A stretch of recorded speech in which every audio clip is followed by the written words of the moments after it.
One evening, the quirky single mother Cynthia spins her daughter Maria around in an empty shopping cart as they joyfully sing a tune.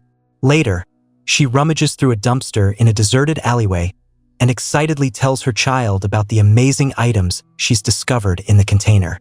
Soon, the woman pushes the cart while her tired daughter sleeps among the scavenged goods. She notices a local boy named Billy on the roadside smoking a cigarette, so she tells him to head home. A few days later, the sleepy girl rubs her eyes in music class instead of singing with the rest of the students, prompting the strict teacher to send her out of the room. In the science lab, Maria curiously runs her hand along the pelvic bone of a skeleton model. That afternoon, she has to push her way into their home due to the piles of newspapers and trash blocking the front door, hinting that Cynthia is a hoarder. As she removes her shoes, she warmly greets their pet ferret, Pearl. Moments later, Cynthia checks the lunchbox and becomes upset when she mistakenly thinks her daughter forgot to bring back the used aluminum foil. That night, the two carry their dinner trays into the filthy living room to eat in front of the TV. While bathing together, Cynthia recites an aphorism, and Maria repeats it like a sacred verse. The next morning, instead of helping her daughter search for her PE uniform, the mother teaches her how to deal with mean kids. She advises Maria that if any classmates pick on her, all she needs to do is close her eyes and scream a crude phrase. At school, the girl confides that she couldn't find her gym clothes. When the teacher, Mrs. Norwood, tells her she'll have to attend class in her undergarments, the other students laugh at her. Later, a humiliated Maria eats lunch alone on a footbridge, blaming her mother for losing the uniform. She throws the trash through the chain-link fence instead of bringing it home.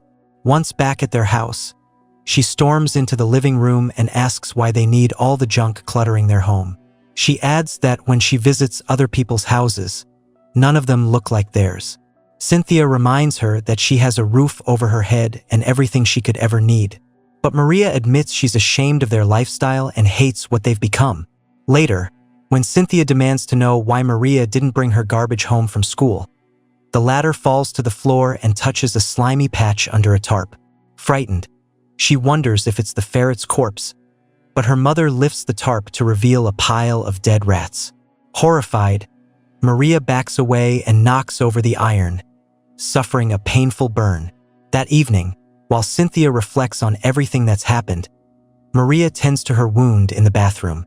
The regretful mother tells her daughter not to believe what others say about them, insisting they're just jealous of their love. Maria replies that she didn't mean the harsh words from earlier, she only wanted to hurt her.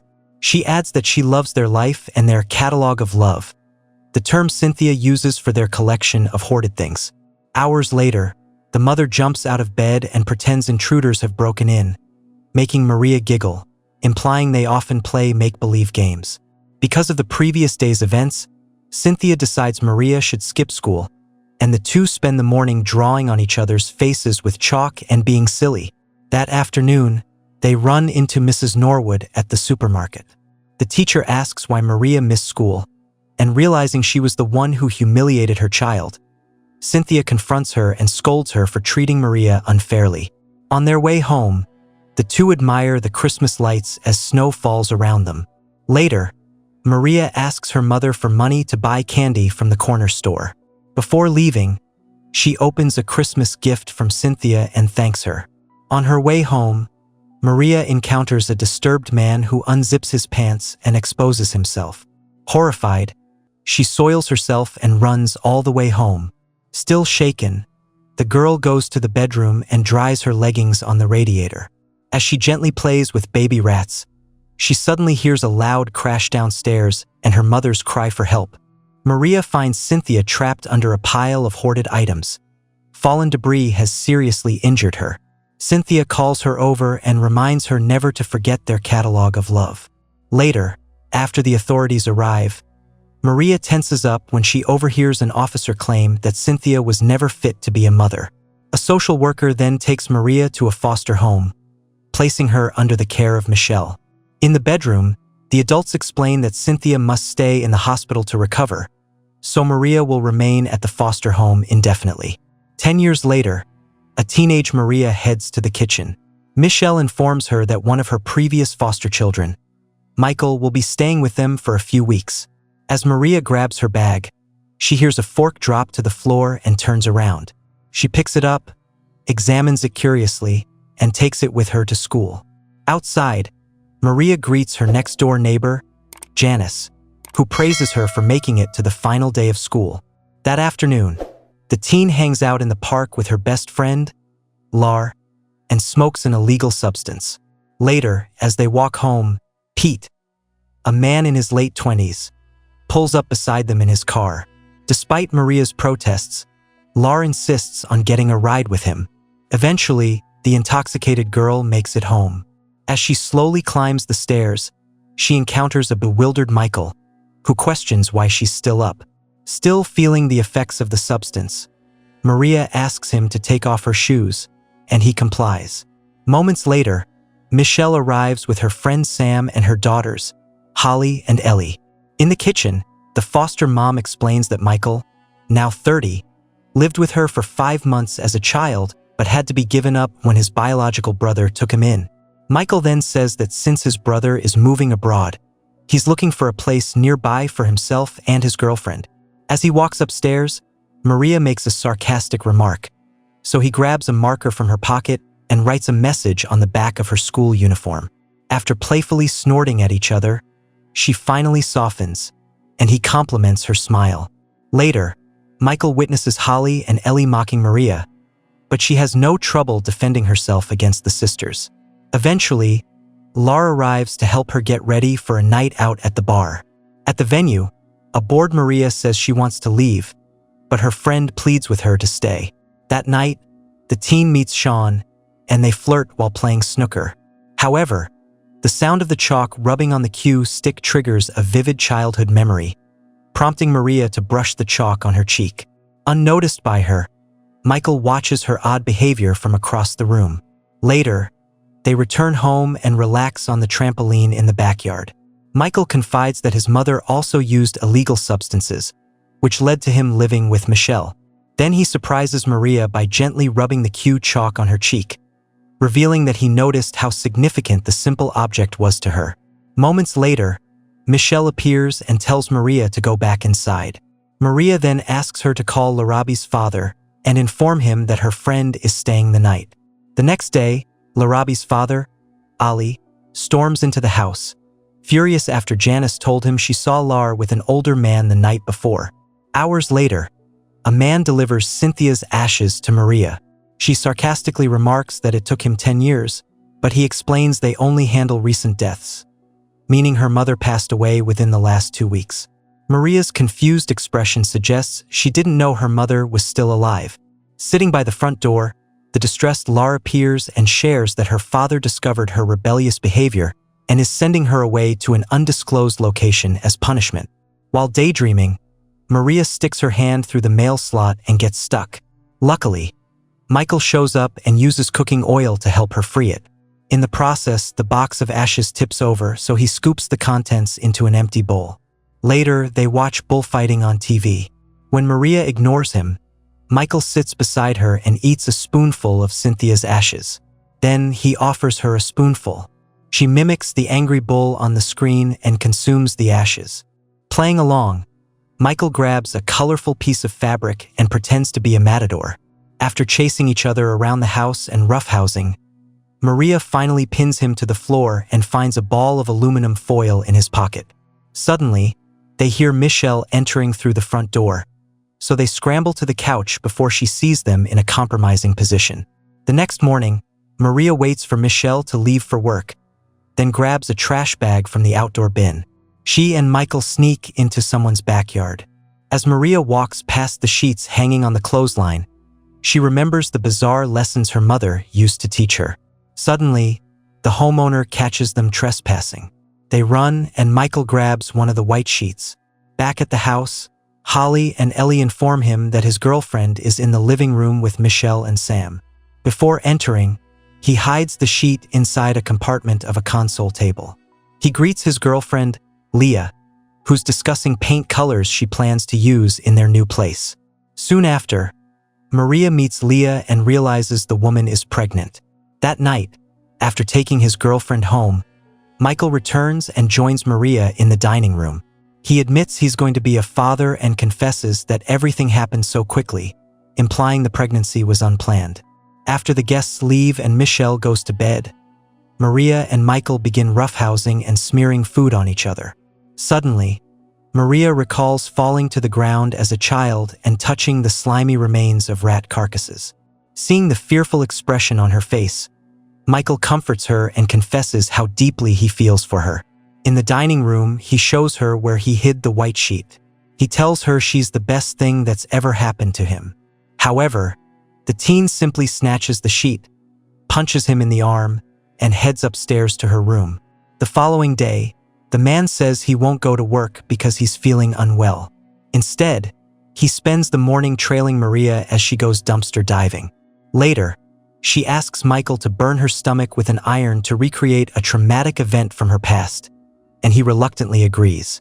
After carrying out the disturbing request, the guilt-ridden man insists on taking her to the hospital, but she assures him it's nothing serious. Suddenly, there's a knock at the door. It's Leah, wondering why he isn't at work. Not wanting to get caught spending the day with the teen, he lies that he's sick and says she can't come inside for the baby's safety, which upsets her. Moments later, Maria declines conventional first aid for her burn and instead asks Michael to lick the wound, something he gladly does. The next day, the teen lifts her dress to a homeless man in exchange for his toy drum. She then plays the drum and strolls along the sidewalk, attracting Michael's attention. Concerned, he asks why she didn't include him in her strange ritual, especially since he thought they were doing them together. Maria says she's tired of him enabling all her bad behavior. He responds that she can be unkind to him too. When Janice attempts to step in, an irate Michael shouts and frightens her off. That afternoon, Michelle notices a foul odor near the front door and finds garbage hidden inside the closet. The foster daughter doesn't admit to it but takes the trash outside as instructed. Then, the woman comments on how dirty and smelly the teen is and questions how long it's been since she last bathed. Irritated, Michelle points out that it's been 5 months since Maria graduated high school and expects her to help keep the house clean. After Michelle leaves, the teen excitedly retrieves the trash from the bin and spreads it all over the living room. That night, she wanders outside and meets a woman at a bus stop who shares that she recently lost her baby. After a heartfelt conversation about grief, Maria gives the woman her coat and receives a small alligator figurine in return. Soon, the teen walks home barefoot, her toes swollen from the cold due to poor circulation. When she enters the house, Michael sees her injury and gently tends to her. Later, Maria initiates intimacy, prompting Michael to clarify that he loves her not just for sex. But when she reassures him that she genuinely wants to, they finally make love for the first time. The next day, Michelle opens the door for Leah and notices the ring on her finger. The pregnant woman explains that the man proposed to her the day before. While Leah talks to her boyfriend in the living room, the unsuspecting foster mom mentions the engagement to Maria. Soon after, Michelle tells Michael that they already know about the proposal. He explains that it just felt like the right moment, but Leah coldly comments that she's been asking for a ring for ages, implying he only proposed out of obligation. That night, Michael runs after Maria on the sidewalk, begging her to speak with him. Suddenly, they hear a scream and discover a woman lying in the street after a hit and run. While he runs to get help, the injured woman dies. The teen places coins over the woman's eyes. Maria then walks to a nearby dumpster, takes off her jacket and long-sleeved shirt, and climbs into the filthy container. The following day, the barefoot teen returns home carrying 2 trash bags. When she enters, the concerned foster mom asks where she spent the night and questions whether she used illegal substances. As Maria is mumbling to herself, the teen ignores everyone and silently heads upstairs to her room. Soon, Leah shows up and scolds her boyfriend for breaking up with her through a voicemail the previous night. She blames Michelle for turning him against her. While the 2 women argue, Michael goes upstairs and urges the teen to open the door. Eventually, he manages to enter, only to find the room filled with hoarded trash. However, Maria doesn't seem aware of anything around her. She's lost in memories of the good times with her mother in their old house. The tearful Michael begs her to love him the way he loves her, but she turns him down. Michelle calmly asks him to leave. Before Leah heads downstairs, Maria hands her the alligator figurine and tells her never to leave her daughter. When she tries to explain that the hoard belongs to both her and her mother, Michelle embraces her and says she understands why she did it. On New Year's Eve, Michelle helps her foster daughter clean out the trash from the bedroom, which delights the teen. Lar returns after being away for a long time and implies that the trip helped mend her relationship with her father. After dinner, Michelle gets ready to leave for work. Before she heads out, the foster daughter tells her how much she loves her.